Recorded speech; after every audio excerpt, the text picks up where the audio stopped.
Hello, my lovelies.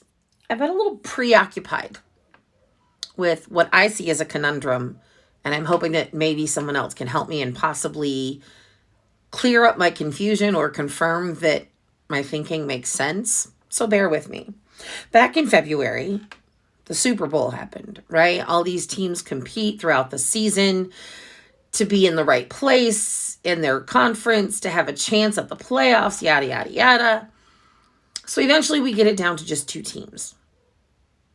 And the idea is that both of those teams have to try to put their best game, their best energy and effort on the field so that they have more points at the end of the game than the other team. Essentially, granted, there are fans that would scream, oh, the refs were unfair. But essentially, it is in their power to win or lose. And you would hope by the time we get to the Super Bowl that we have the two best teams in the conference and the league playing each other. The game happened. One team won, one team lost. And as happens every year when the Super Bowl occurs, there were players who were caught on camera crying. This happens in college sports. It happens in high school sports. When teams lose a big game or when they lose the final game of the season and it's heartbreaking because they don't get to go on to the postseason playoffs, or they lose the big championship game and they're just heartbroken, the athletes cry. And if it's a televised event, the cameras will always make sure to catch at least one or two of the crying athletes. And not a soul calls them poor losers for crying, when in reality, the reason they lost is because their team couldn't outplay the other team.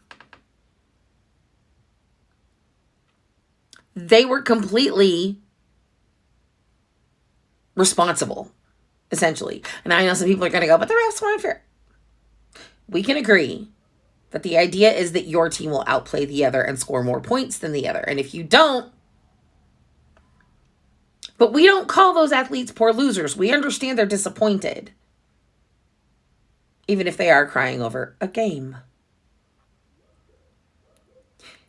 So when a woman sits at an awards banquet, which she has no way to influence the outcome of, there is no way for her, ethically, to convince the judges that she is the best choice in the category where she is nominated.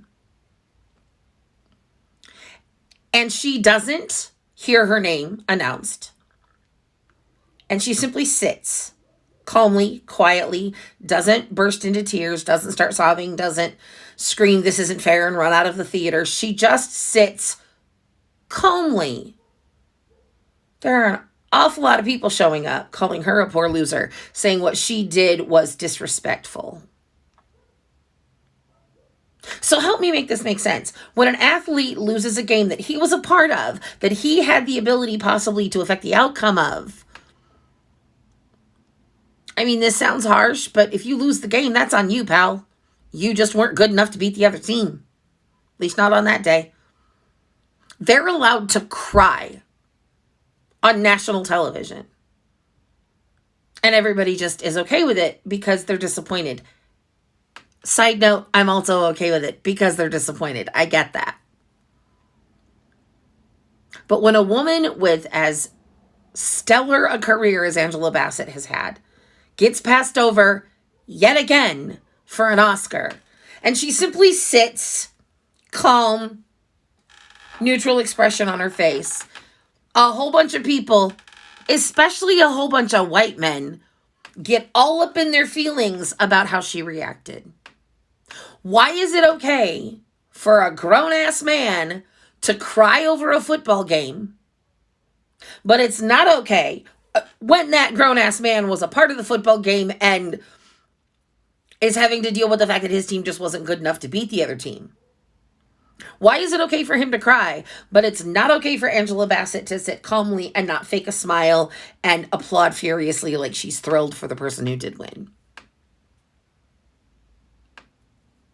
I need somebody to make this make sense, because My brain goes, oh, it's because there's a double standard.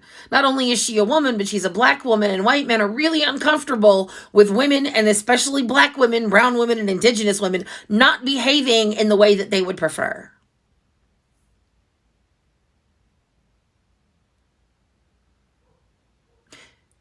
Angela Bassett delivered an amazing performance.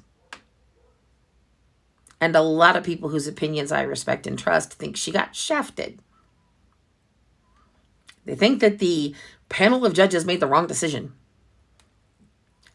And it's okay if that's not your opinion. That's fine.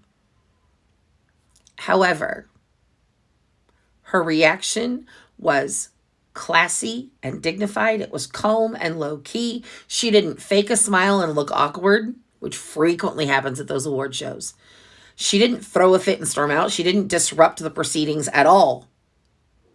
So I've said it in another video and I'll say it again. How about we just stop sticking cameras in the faces of those who are nominated and don't win? Let's let them have the moment to be human and process their disappointment, rather than plastering those moments all over the media and allowing privileged white men to say, you're a poor loser, when those same privileged white men may have even joined their favorite team, shedding tears over a big loss.